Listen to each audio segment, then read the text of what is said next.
Hey everyone, and welcome back to another mining chamber video. In today's video, we are going to take a look at the RX 6800 card, go through some overclock settings, and tell you guys how much money you can be making with this card. I also have a couple of announcements that I need to tell you guys, so let's go ahead and get into the video right after the intro.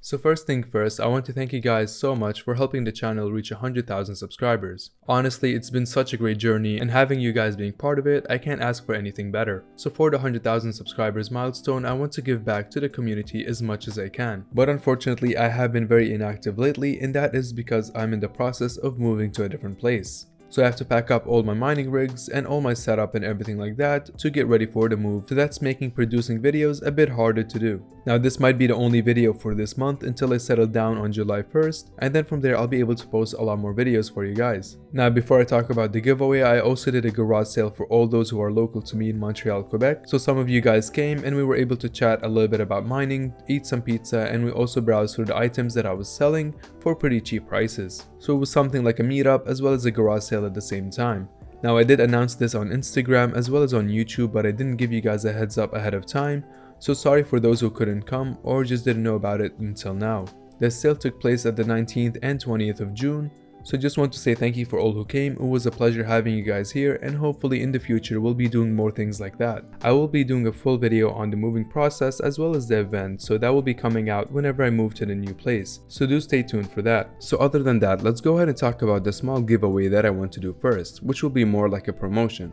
So if you go to store.miningchamber.com and order anything from there, you will have a chance to win $50 in cryptocurrency.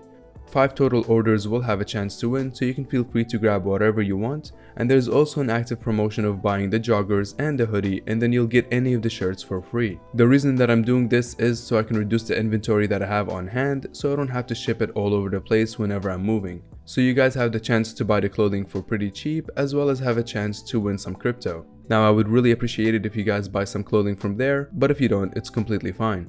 There will be another bigger giveaway in July, so until then we'll just have this one running. Either way, I want to thank you guys again for helping the channel reach 100k, and now let's go ahead and get back into the video and talk about the RX 6800. The RX 6800 that I have is the Sapphire Nitro Plus model. Now this card is pretty thick and it looks really nice with a nice RGB strip in the back, and generally the Sapphire Nitro Plus models are pretty good, whether it's the 6000 series or the 5000 series cards. Now this GPU takes in two 8 pins and it can consume some good amount of power if you're mining something other than Ethereum, so making sure you power this card properly will always be advised. So now let's go ahead and put this card into the test bench, and before we talk about the overclocks, let's just talk about the availability and how much you should be paying for this card and how much money can you be making from this GPU.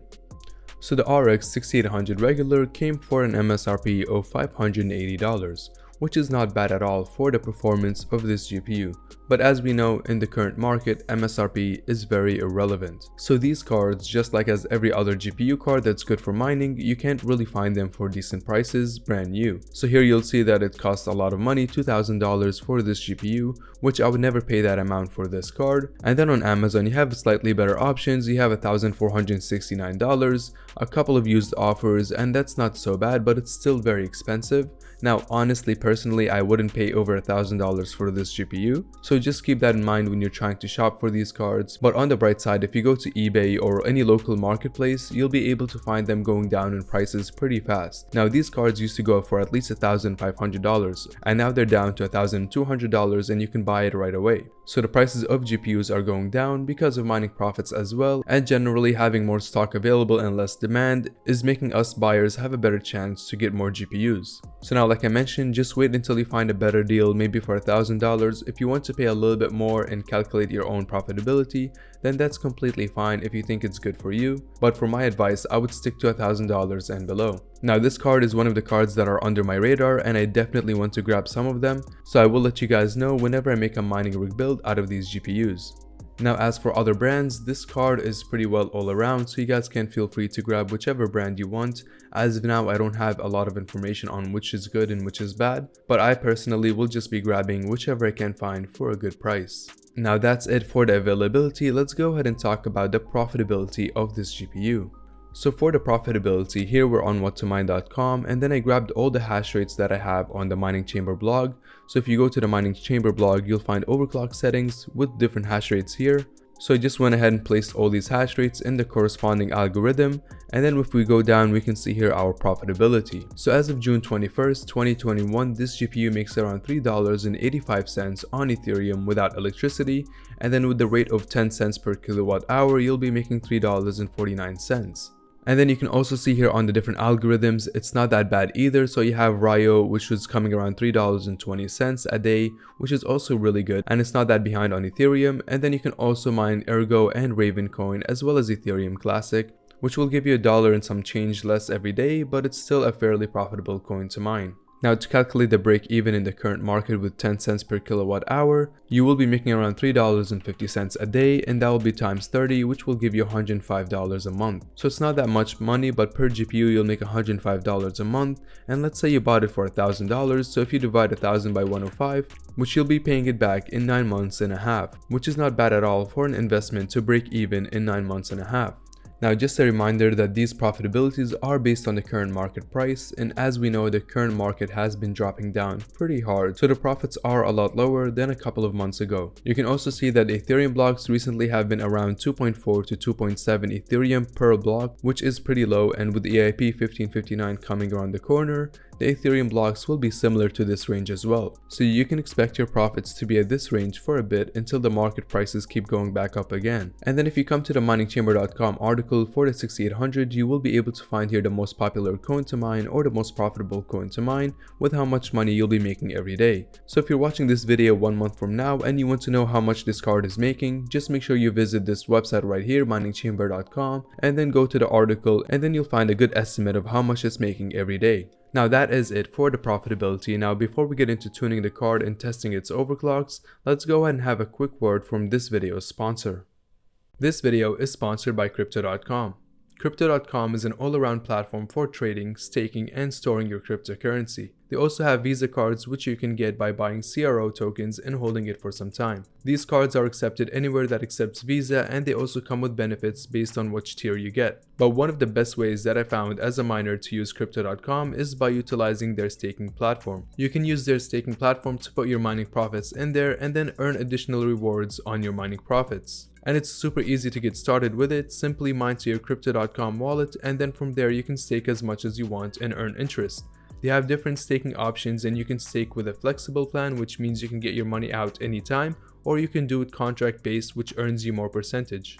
So if you want to learn more and you want to see which options they have for staking, please feel free to use the link in the descriptions below and download their app, and then from there explore the options that you have. Now let's go ahead and get right back into the video. So for testing, we're first going to test stock settings on Windows, and then we'll do the overclocked settings. And then after that, we'll go ahead and take it to HiveOS and try it on HiveOS. So on Windows, we're going to be using Team Red Miner for testing this card, and I would suggest using that as well for the 6000 series. It's a pretty tuned miner for these cards, so it's a really good choice for them. So running it on stock settings, we're getting around 57 megahash, and we're pulling around 245 watts out of the wall, which means just the GPU is pulling around 215 watts because my system pulls around 30 watts without a GPU. So this card pulls a lot of power, and that's why undervolting it is very crucial for mining with this card. It will get too hot if you keep it like that, and it just won't be good for the longevity of the card. So for the efficient settings, I'm going to be using the ones on miningchamber.com. So if you just go visit any GPU there, you'll find different overclock settings for whichever algorithm that you want to mine. Now I am trying to keep them up to date over there, but you can feel free to optimize them however you like. So for the 6800, you will be seeing 3 different settings, and you just want to use the ones for Ethash, which is for Ethereum overclocking.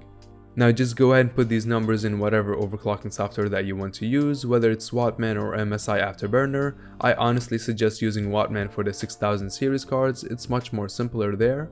And then just add all the numbers, and then make sure that you turn on your memory timing to fast timing. And then other than that, set up your own fan speed. You can turn off 0 RPM as well to make sure that your fan is always running and keeping your GPU cool. And then you're going to be all set and ready to mine. So with these settings, you should be getting around 61 to 63 megahash. If you have a monitor running on your GPU, then you probably will get 61 megahash or less. And then as for the power draw, we're taking around 180 to 190 watts for the entire system, which means 30 watts for the system and then 150 to 160 watts for the GPU. So we shaved off at least 50 watts for mining with this GPU, which is really good and it makes your card a lot more efficient. Now that is it for the tune settings. You guys can feel free to use these for any 6800 that you have and just fine tune them further if you want to and reduce your power draw even more.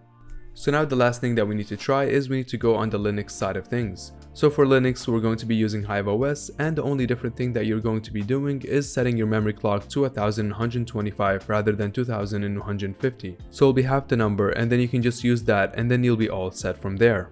You'll be getting similar results and might be less hash rate due to fast timing not being able to turn on in Hive OS.